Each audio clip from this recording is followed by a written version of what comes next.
This is ridiculous. Everyone has to say the password, stranger. Even you. An intruder would be dead by now. Rules, stranger. You think I enjoy sitting in this little box all day? Your enjoyment does not concern me. The password, stranger. By this point, I could have killed you and flipped the switch to open the door myself. You wouldn't do that. Would you? The world is a dark place. Who will protect the world from darkness? We will, after we play our stupid games. Have a nice day. What's left of it.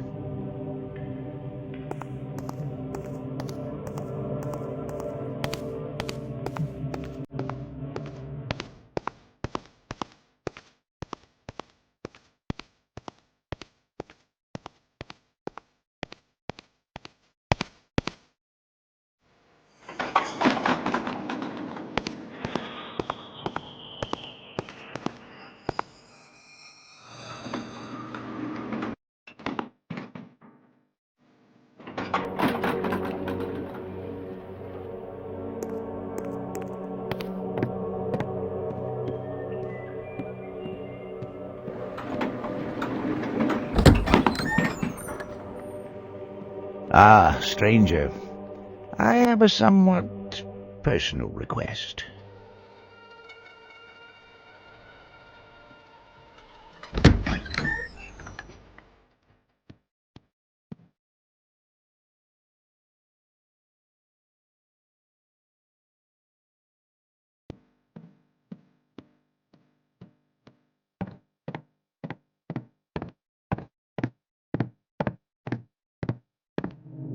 Greetings, soldier. General Biggs. I see you two have a mission to discuss, so I will take my leave now. It was good to see you again, Hapscom. Stranger. Do you have time after this briefing, perhaps? No, unfortunately, I have a meeting at 1300 hours in Pennsylvania. Just as well. I have an immense amount of paperwork to attend to. I know what you mean. Thanks for stopping by, General. It is always a pleasure to speak with you. Goodbye, Colonel. Good luck on your mission, soldier. Do you remember Hamilton Killian? He was an operative, just before I came to Spook House. That's right. He served Spook House from 1909 to 1922. He's retired now, living in France. He contacted me recently requesting help. He says that a graveyard near his estate outside of Paris has been disturbed by supernatural activity. Killian was supposed to be the best in his day. What could possibly be a problem for him?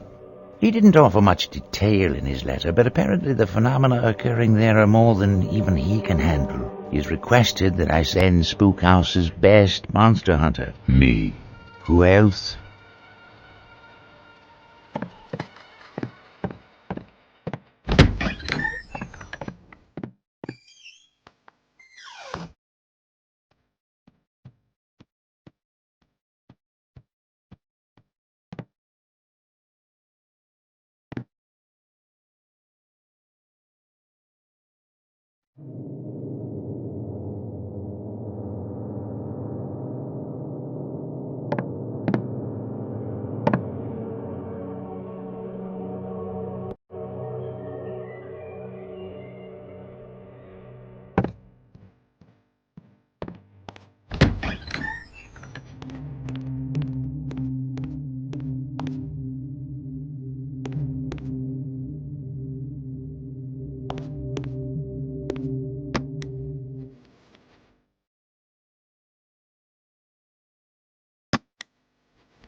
Not now, stranger. I'm busy.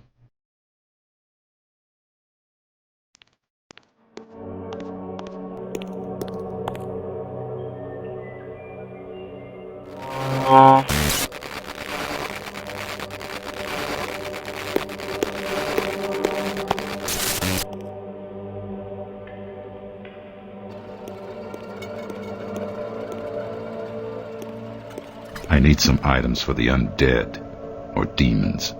Does it mean nothing to you when I tell you I'm busy? Okay, what kind of undead? Zombies? Vampires? What? Unsure. Maybe zombies. Well, I have this for type 1 zombies, but if they're any other kind of zombie, you are out of luck. And for demons, I have some of this. But I don't think you want to carry the 80-pound canister with you, do you? No thanks.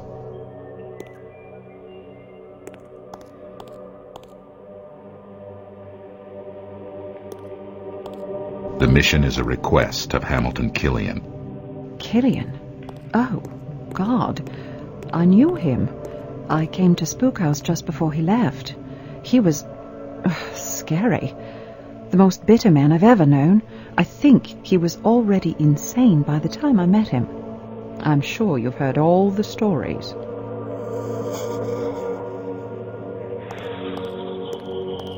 Damn it, stranger, how many times do I have to tell you to keep your hands off my instruments?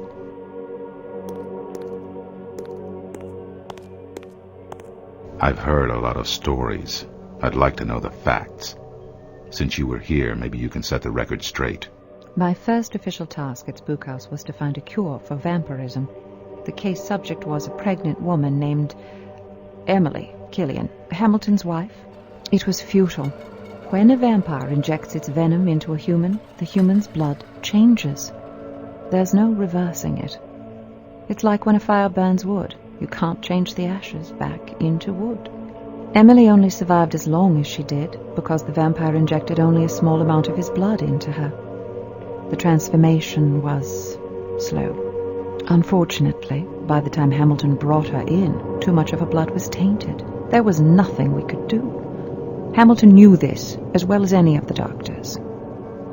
Hamilton refused to confine Emily to our lab.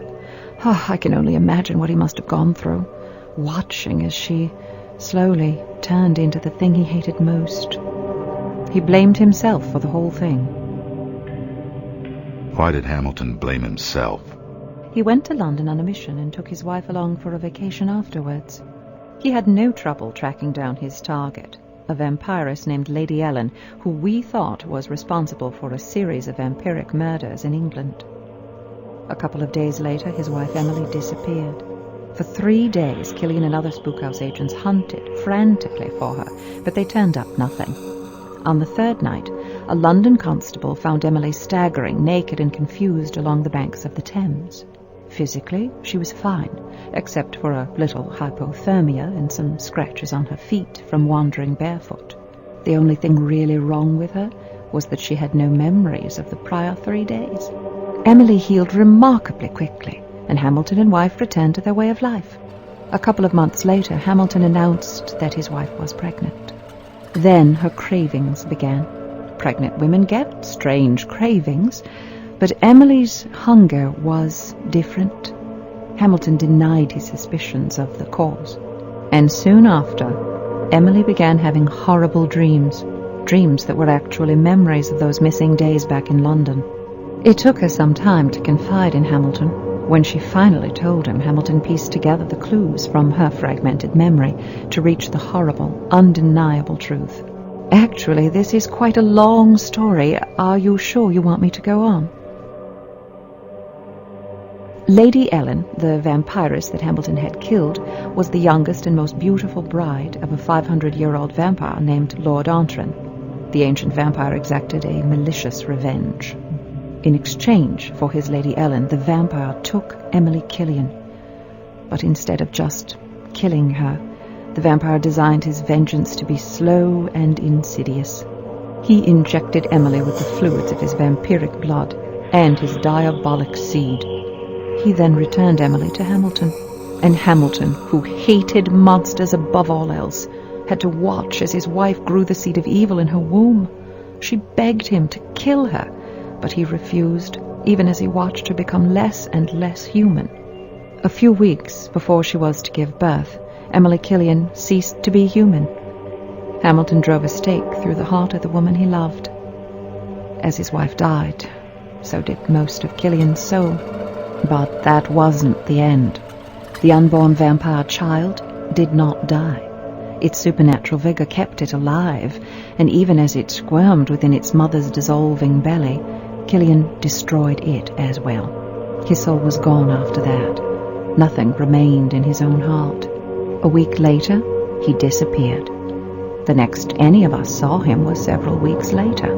He walked in calmly and delivered the most comprehensive study of vampire physiology any of us had ever seen. Based on his wife's half-remembered dreams, Killian had tracked Lord Antron down. He had not killed Lord Antron immediately. Instead, he administered horrific, torturous tests on his captive enemy. He applied a variety of chemicals to Lord Antron's body to test the limits of the monster's regenerative and resistant powers. As a scientist here, I was shown the report. It was beyond hideous. However, the tests proved valuable to Spookhouse. We got the formula for Aqua Vampira from his research. He had spent days applying a variety of mercury and lithium-based compounds to his subject. Who knows what else we might have learned had Antron not broken free and leapt into a shaft of sunlight to end his own suffering. Killian refused psychiatric counseling, but he did talk to the Colonel at length, privately. When the Colonel proclaimed him fit to return to duty, no one disputed his decision. Afterwards, Killian was more lethal than ever, but it was obvious that his madness consumed him. He was a machine, slaying monster after monster without conscience or mercy. Moloch was our first monster operative. When he joined the team, Killian flew into a maniacal rage. After that, the Colonel demanded Killian's retirement. I can't say I was disappointed when he left.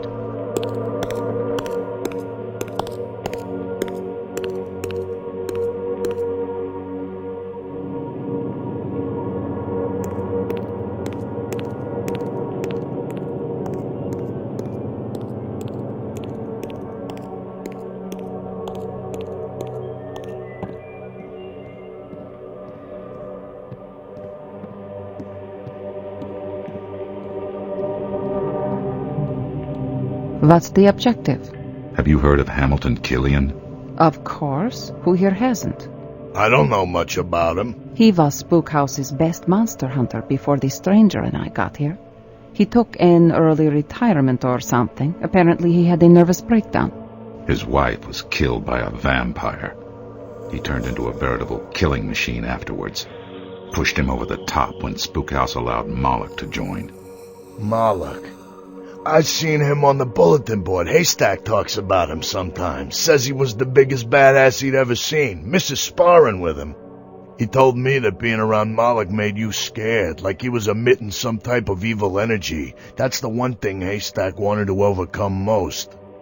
He met Spookhouse agents during the Nepalese homicide. He joined our ranks to carry out his vengeance on those who had cast him out. He proved a valuable asset to the team. He disappeared on a mission to Spain about 7 years ago. Killian had a really intense hatred for all monsters. Not unlike the stranger here. When Spookhouse allowed a full-blooded demon to join its ranks, he could not accept that. Honestly, I'm glad he retired before I joined. The stranger's dislike of monsters is bad enough, but from what I've heard, Killian's hatred was almost evil. So your briefing was about Killian, huh? What's wrong? Is he dead? No. He's having some kind of trouble with monsters at his home in France. I'm surprised he's come across something that he can't deal with on his own. From what I've heard of the man, it seems odd that he can't handle it himself. You've got your work cut out for you, stranger. Hey, Svet, tell me more about Moloch and Killian.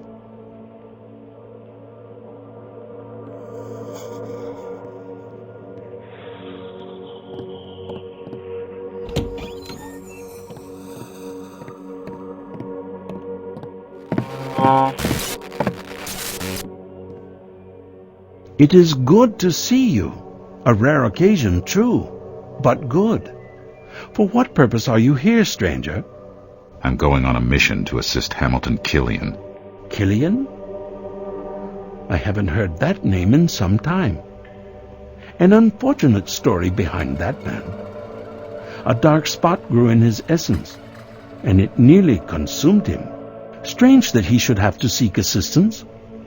He was quite thorough in his day. My advice to you is be extra cautious, stranger.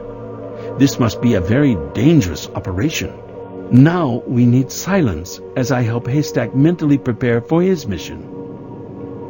It is time for you to meditate, my son.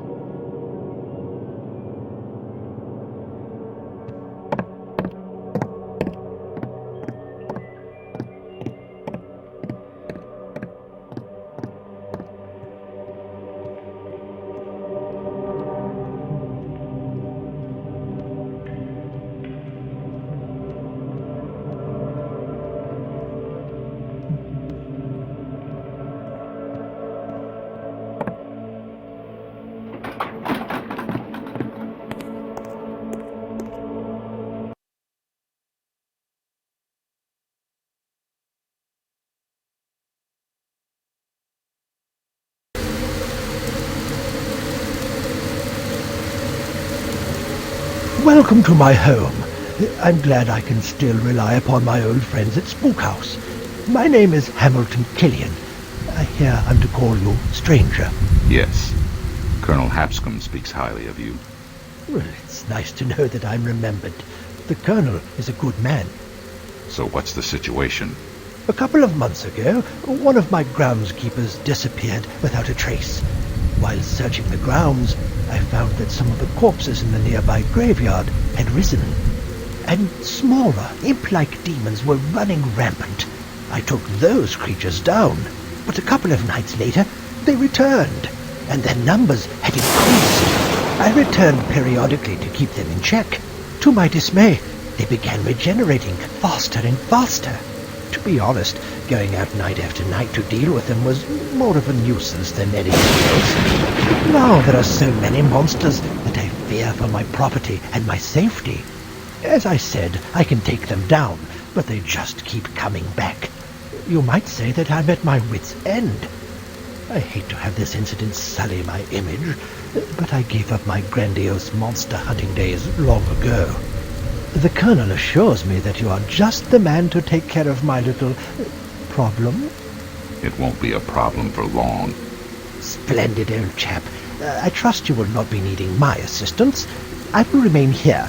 Just follow this path and it will take you to the graveyard. Happy hunting.